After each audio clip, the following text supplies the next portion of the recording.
And so my question is, how do pharmas focus on problems that need solutions as opposed to going after things and telling themselves that, hey, I'm a winner, I nailed it, when I actually didn't?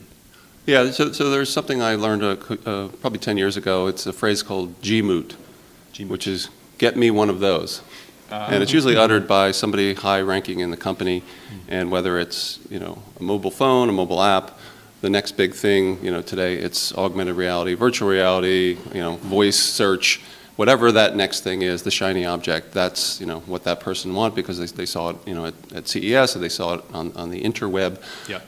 So I think part of the drive for a lot of big companies, not just pharma, to create things for customers is an executive laterally thinks from one industry to the other. I think how we really identify the unmet need is through either traditional research, which is, I would say, becoming less helpful, but there's new techniques of social listening, there's online panels, there's ethnographic research and observational research where you can really understand how a thing is used, whether it's a medicine or a device or something else.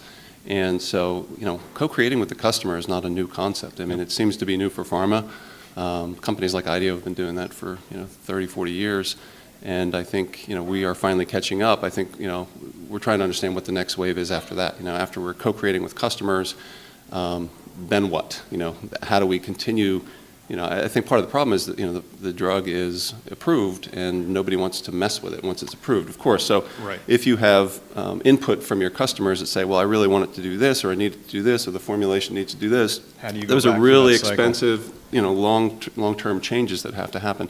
What's exciting about digital is, the wraparound around the pill can be changed like that. It has less, I would say, it's less kind of tied to the physical world, right? Like a pill is a pill. Its formulation, its chemical nature is set, and that's what's approved by the FDA. When you talk about services, when you talk about software and things that kind of wrap around the pill, and that's what's exciting, I think, for marketers is, marketers have very little to do with how the pill is discovered and all the medicine is created and the formulations, but we have a lot to do with kind of that next layer around it, and we can continue to tweak and change and use customer input.